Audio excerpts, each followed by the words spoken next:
Hello, and welcome to the simple tutorial for Halo File Manager, a tool that lets you manage your custom maps, game modes, and even your mods on the PC release of the Halo Master Chief Collection.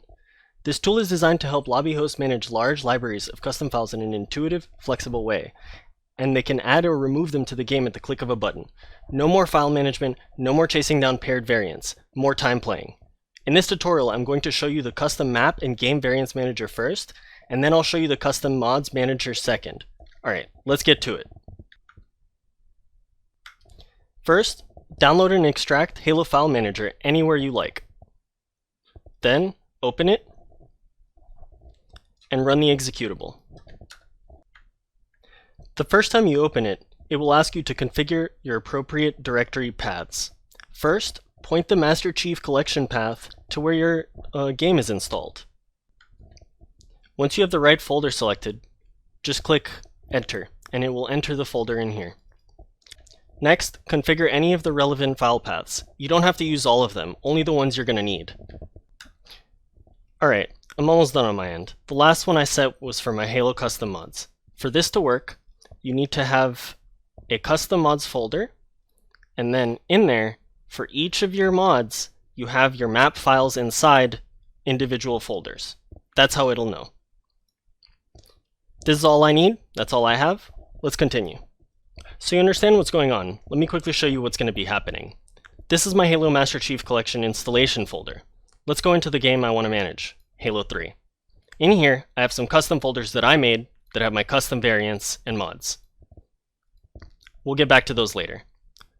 These 4 folders contain your default games files. You want to back those up, keep them, so you don't have to deal with trouble later. If you run into any trouble, you just put them back. Alright, when we move stuff using the Halo File Manager, it's going to move them from the map variants into the map variants, and from game variants into game variants. And that gets around 343's 50 custom file limit that they impose on us. Let's go back to Halo File Manager now. When you first open the app, it'll be on .map management. That's your mod manager. We'll get back to that later. Let's go to variant management. In here, you can see your map variants and your game variants from those custom folders I just showed you. On the right side, you can see which game you're managing, Halo 3 or Halo Reach. As the other ones get support, they'll probably get added. Anyways, let's associate some files. Let's see how this works. So, let's say I want to play Jenga. I have a mode that I want to associate to multiple maps. In here, I hop into the file associator, and I find a bunch of Jenga maps that I want to associate. Click Done. Now, when I select Jenga, I have all my associated map variants. Let's say I want to play the mode. Click Add. It throws it in there. If we open the game itself, oops, wrong one. If we open the game, we can see now, in Game Variants, scroll down, we have our Jenga mode. Let's say I only want to play 2 of these maps. Check 2 of them. Those get also put into the game folders, into map variants. See? Standoff, Jenga Tower, and Jenga Tower. I can also remove them. Just uncheck them, hit this one, and hit remove. You can also remove a bunch of stuff just like this.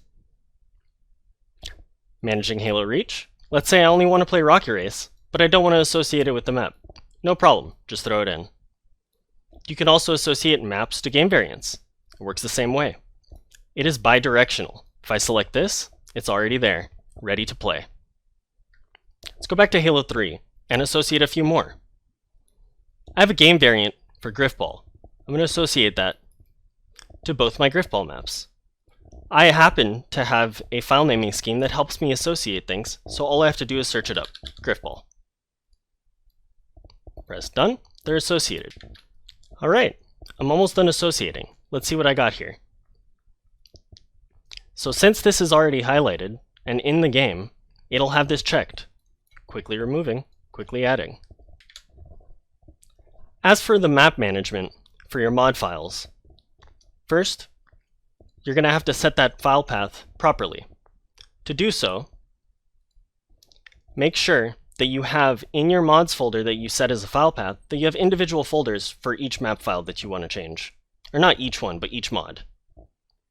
make sure to back up those files, because all this does is swap them out.